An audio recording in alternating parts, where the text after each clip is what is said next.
That's a small one. Wow.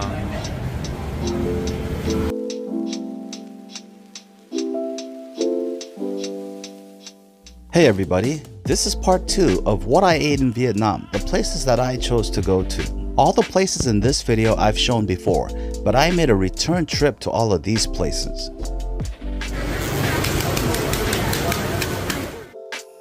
I'll start with one of my favorite seafood places.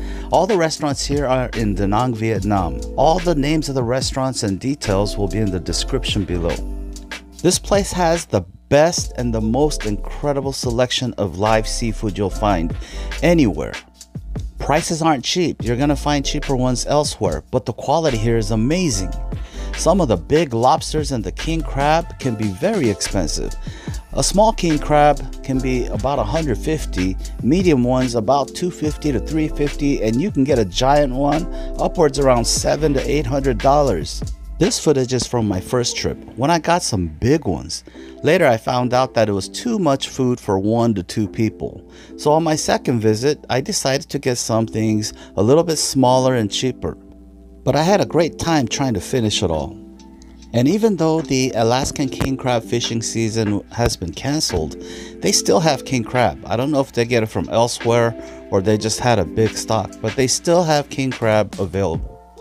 You can save a lot more money by ordering freshwater lobsters, but they have lobsters from Canada, Europe, and America, and they are much better quality. And some of them don't have claws, but you know they are not freshwater lobster. I love freshwater lobsters as well, but there is a difference. The quality is much better for your European and American lobsters. These are the premium items, but they have such a large selection of fish and clams that you don't have to break the bank. You can gorge yourself on seafood, all kinds of seafood, amazing seafood. You really need to check this place out. So you can see that on my first trip, these were too big. There was so much meat, lobster and king crab, and we also had clams and some other types of crabs as well. The green seafood sauce was one of the most amazing sauces I've ever had. On my second trip to this place, I knew a little more of how much I was able to eat and how big the king crab and the lobsters can get. So this time I decided to order smaller ones. The grape seaweed salad was really good. This is one of my favorite salads. There happens to be a really large portion. And unlike last time, I only got a couple of clams and a couple of other items because I knew that the lobster and king crab was a big meal in itself. And these are the small ones. I got a small king crab. This one went for about $150. And I got a really small Canadian lobster. You see, this one has claws. This one was about $30. And if you don't feel like splattering your dinner date with innards of the lobster, you can have them take it to the back and take it apart, like they did with this king crab. They took all the legs apart and it was very easy. It would help to have a pair of scissors at the table. It's much easier to use than a crab cracker. If you're looking for top quality, this is the place for crab or lobster, and even clams. Their clams were really amazing, so fresh.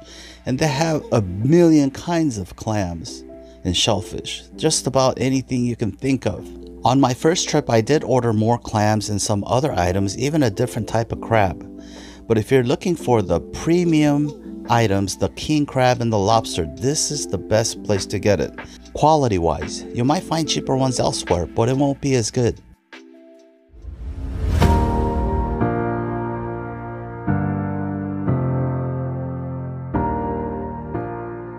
Just a few minutes away is my favorite restaurant called Veteran Restaurant. And it so happens to be a Korean barbecue, sort of. They don't really call themselves a barbecue, they just call themselves Veteran Restaurant. The quality of meat here is the best I've found anywhere. The thing that you'll notice first off is that a lot of the meats are not overly sweet. They aren't marinated heavily, just slightly. They have a really good selection of beef, best I found in Vietnam. This is my favorite, the tenderloin, but this isn't cheap either. The tenderloin will go for about $45 to $50 per serving, but it's a pretty good amount. I would say it's somewhere between 12 and 16 ounces, I can't be sure. But this is seared in butter and it's so tender and delicate. This is prepared by the servers at your table. They do an excellent job. At first I thought, what are they doing? They're cutting everything, but then they make every piece and every morsel so perfect. The service is superb at this restaurant. Now just down the street, there happens to be a bar where I got to know a lot of the people. This is the Kirara bar. This is actually Kirara 2. Check the description below if you want more information. I found this bar to be very unique. I've heard there were a lot of hostess bars and bars that have the similar format, but everybody was very friendly here, and this was a very unusual place for me. I've never been to a place like this. I guess the most unusual thing was that there were so many bartenders. They usually do their best to create whatever kind of drinks that you are familiar with. They don't have everything, but I'm pretty sure they could do just about everything. I even taught them a couple things of my own, such as the chopstick drop. It's like a Boilermaker, but you just kind of drop it in an unusual way.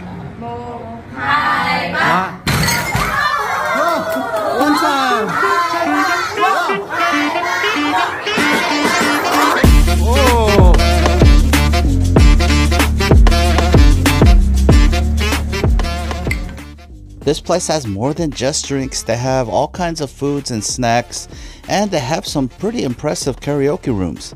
I'll show you this one and then a more modern one.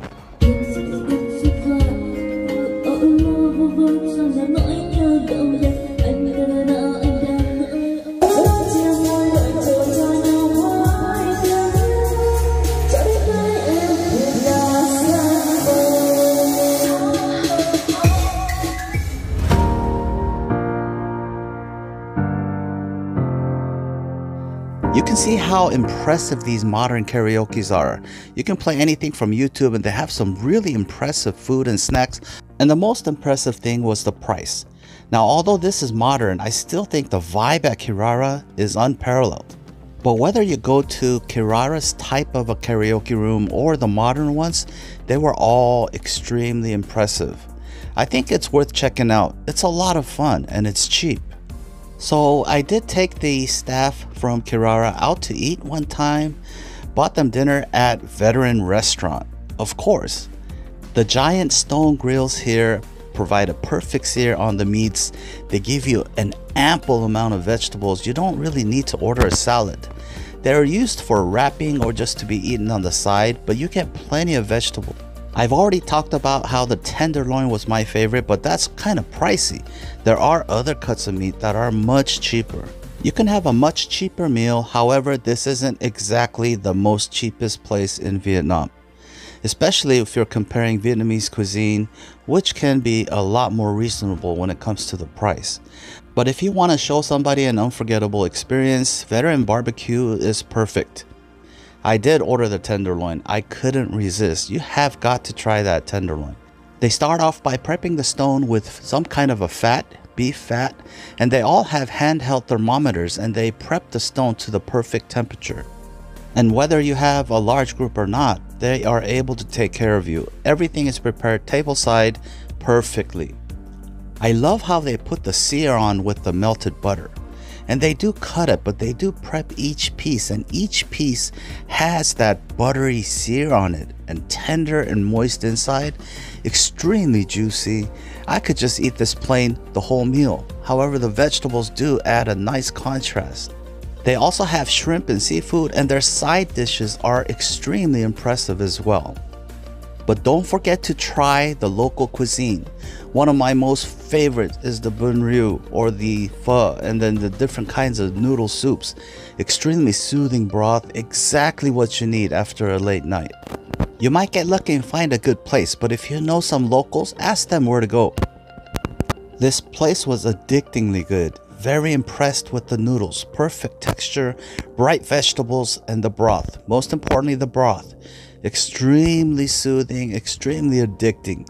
Perfect. I don't have time to go in depth on the next two restaurants. I'll just do a brief overview. This is the Dom Dom Buffet, or the Firefly Buffet in English, translated. There are a couple of other buffets too that you can compare to. In the next video, I'll show you another one. The quality of the meat here was not as premium. The beef is kind of tough, But remember, you're in Vietnam. You're not going to get USDA Prime all the time. The meat was a little bit tough, but still good. You could have a really good time here. If you're hungry, you'll have too much food to choose from. In fact, it was a bit difficult to order because there was so many choices. I will showcase these oysters, the cheese oysters, or you can get it topped with garlic or peanuts. It was really good. In fact, I got too much. They even had sushi, but I will give you a word of caution. Be careful when you're eating raw foods, especially overseas. If your stomach's not used to it, you could run into problems. This is another one of my favorite restaurants. They're gonna open a second location in Saigon, Ho Chi Minh City. So look for it. They have some delicious banh xeo and the soft rice paper that you can wrap the vegetables and your banh xeo in. They also have different kinds of marinated pork and all kinds of stuff. This restaurant has a very pleasant atmosphere. It's really easy to eat. It's really comfortable here. I love this place in Da Nang. The one in Ho Chi Minh City, I believe, will open in about 10 days from the date of this video. So that's gonna do it for me, guys. Thanks for watching. We'll see you on the next video.